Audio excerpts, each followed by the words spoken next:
Today on the Morning Edition, a house fire with multiple 911 calls reporting people trapped inside. It could have ended up far worse if not for the actions of one man.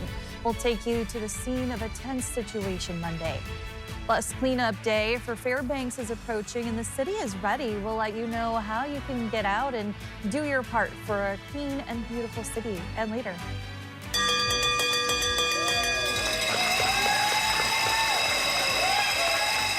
A moment long awaited for this young boy, a story we have followed for quite some time, now with a very big update. We'll tell you the full story as the Morning Edition starts now. Good Tuesday morning, everyone. Thanks for waking up with us today. Aaron, any changes in the weather so far? Well, we may see a bit more cloud covers today across South Central, but temperature-wise, we do continue to slowly warm, not only across South Central, but a good portion of the state. Now, we are waking up this morning to those temperatures sitting right around that 40-degree mark, much like we did see yesterday. We'll still favor some gusty conditions across South Central. We'll see some of the heaviest rainfall staying confined to the coast, while inland locations will dodge an isolated shower or two, but will largely stay on the dry side. You can see temperatures this morning anywhere from 40 degrees in Kenai, 39 in Portage, 34 degrees in Golcana. So many areas holding in the 30s and the 40s. And while we will see some localized areas where we'll see some sunshine throughout the day, largely expect some mostly cloudy conditions to stick around for your Tuesday. And of course, those winds still quite gusty, particularly as you head out towards coastal areas. Homer, out towards Portage, those winds are gusting 20 to 35 miles per hour. And these winds are coming as our next system begins to approach coastal areas where we are going to see some heavy rainfall sticking around through most of the day. Now, again, we do have some isolated activity for inland locations that will be short-lived for many areas. Will largely be on the dry side as we head throughout the day. And you can see some of that heaviest rainfall really building into coastal areas, more so out towards Prince William Sound. And this is where we're going to be watching that potential for about 2 to 4+ inches of rain accumulation by week's end. Kodiak also dealing with some rain showers this morning. So it's a wet for coastal areas, and that will likely continue to be the trend. So far, we've seen a few hundredths of an inch out towards southwestern parts of the Kenai as you head east into western parts of Prince William Sound. Already seeing over 0.8 of an inch of rainfall out towards Portage. So again, heavy activity to be expected for coastal areas. Still dry for inland locations, but we can't rule out an isolated shower or two. I'll have more on that, as well as the overall cool weather pattern we've been situated up under since the start of spring. Those details in that 7-day for you coming up. On Monday, children were stuck inside their home during an apartment fire that happened in Midtown in what was a very scary situation. As Charlie Fellows tells us, one man may have saved their lives. The Anchorage Fire Department responded to a 2-alarm fire at a multifamily home here in Mountain View this morning, with multiple people being transported to area hospitals. A grim scene that may have been much worse if it wasn't for an unlikely hero. I've been dealing with seizures for the last 8 years, so I didn't know I had it in me. Neighbor Travis Brown says he saw flames erupting from the next door apartment and knew he had to act. I just somehow found it in me to jump up and wake up my neighbors up on the balcony. Brown says he pulled his neighbor's 2 children, one of whom is a newborn, to safety as their parents escaped. And then the bro and his wife, after they got out, I don't even know what happened after that. The Anchorage Fire Department responded to several 911 calls from neighbors just before 11 Monday morning and acted with similar urgency to Brown. On the phone calls, people were saying that they were entrapped or they were trying to escape from off a balcony. They thought other people were inside, to include children. So very, very quickly after our guys and gals arrived on scene, they called for a second alarm. And when you call for a second alarm, what that does is it triggers more resources to get into the area. AFD says 5 people in total were transported with smoke-related injuries. The cause of the fire still under investigation. Charlie Fellows, Alaska's news source. We're learning more about hantavirus that spread on a cruise ship in the Atlantic. Officials confirmed that 18 cruise ship passengers exposed to hantavirus were on the plane that arrived in Nebraska Monday morning.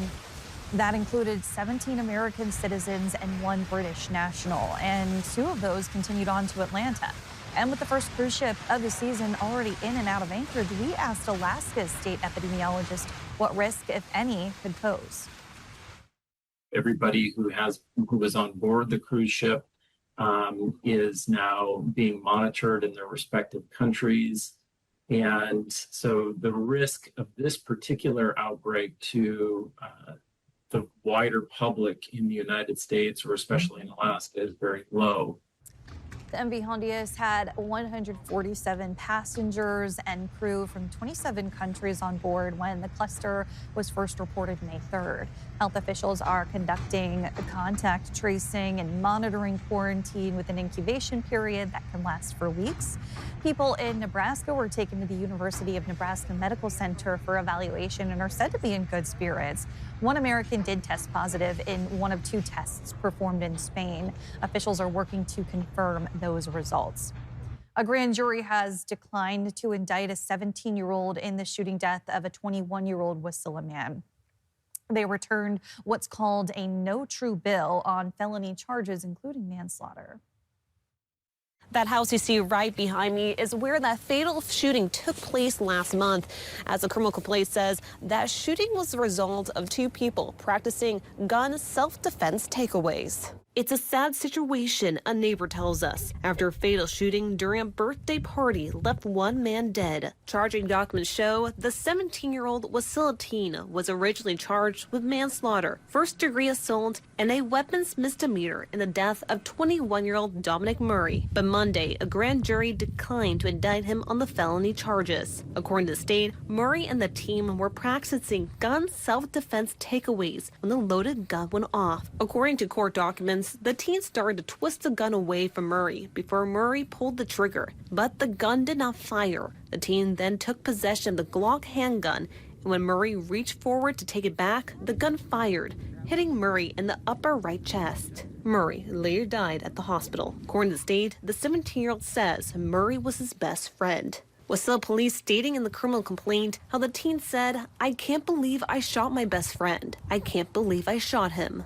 The department tells us firearm-related violence is pretty uncommon for them to respond to or investigate. The department adding this is the only homicide outside of officer-involved shootings since before 2020 that they have investigated that has involved a firearm. Georgia Fernandez, Alaska's News Source. Alaska's News Source is working to learn whether a misdemeanor weapons charge is still pending and if the teen remains in custody. In Juneau, lawmakers are rushing to scrutinize the LNG property tax bills with only a few days left in the legislative session. One committee leader tells us they have until Friday or passage is impossible. The governor and developer of the gas line say the project can't happen with current property taxes. Lawmakers say they need to know project specifics to grant tax exemptions, but those haven't been provided. The gas line president tells Alaska's News Source that more work needs to be done on the bill to make the pipeline possible. There are elements of the House Resources Bill that we are really proud of in terms of our contributions to the community, whether it is the incorporation of the Fairbanks spur line, the incorporation of a community impact fund, and so we want to see those things stay in the bill. Ultimately, it is critical that the economics of this project work in order to allow us to deliver lowest possible gas to Alaskans. For the full interview and extended coverage, visit our website or mobile app.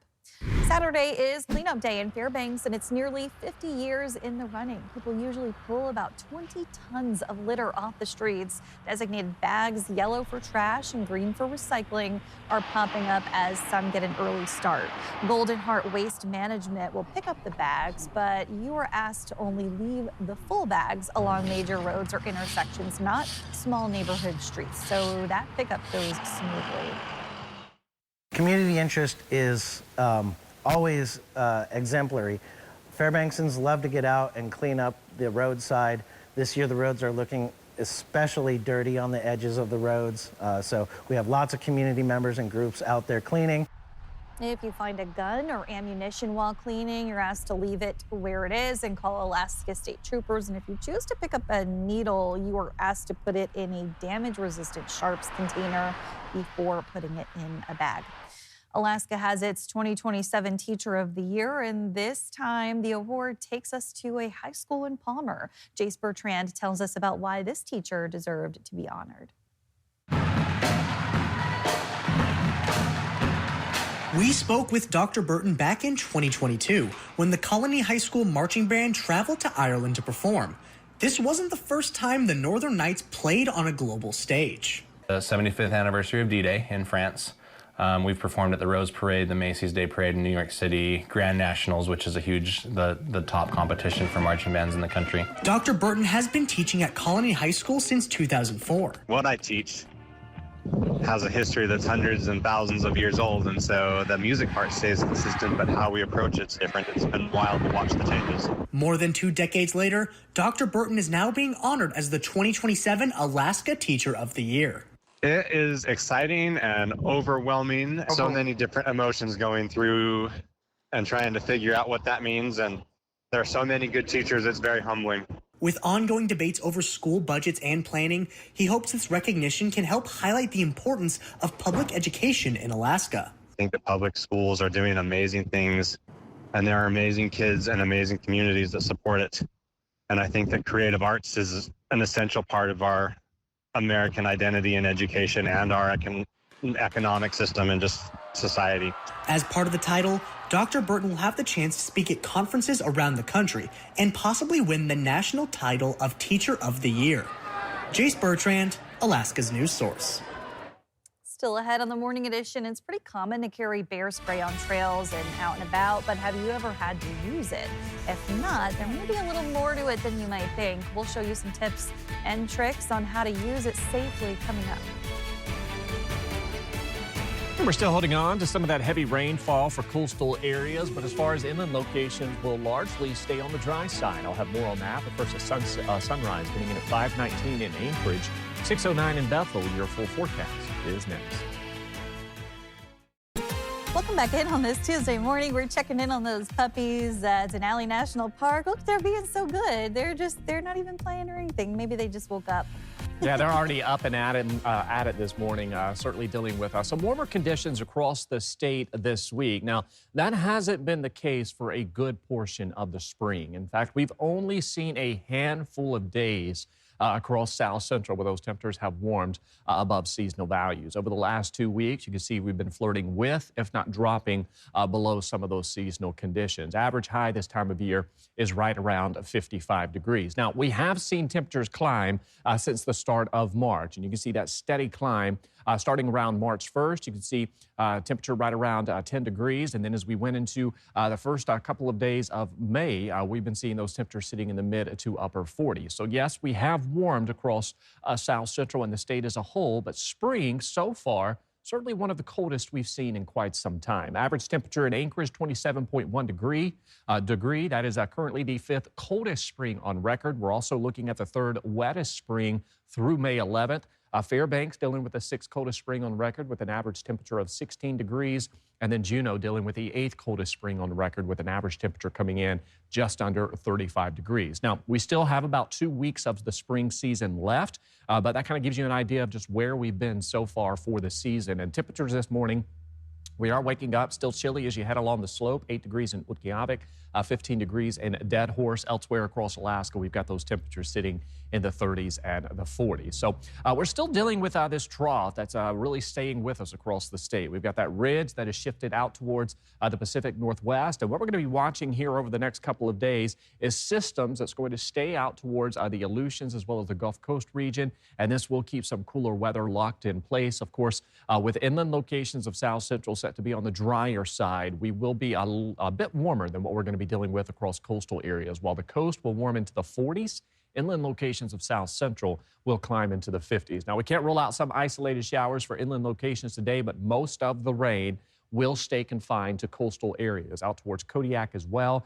So if you live across western parts of the Kenai, north of about Clam Gulch, and then out towards Anchorage and then north into the valley, you'll largely stay on the dry side as we head through the rest of today and into a good portion of this week. But again, we can't rule out some isolated activity. So this unsettled wet weather will still stay with us as we head through the rest of this week. But again, more confined towards coastal areas, and today and into tomorrow will be the heaviest rain that Prince William Sound will deal with. We're still watching that potential for about 2 to 4+ inches of rainfall for western parts of Prince William Sound. Elsewhere, we could see up to an inch or so for coastal areas, but notice inland locations we'll see anywhere from a few hundredths of an inch to approaching about 0.2 of an inch of rainfall by week's end. So again, much drier or weather pattern will still take hold. We'll largely stay on the dry side for most of this week for inland areas. Today, we are going to see those temperatures warm near 50 degrees.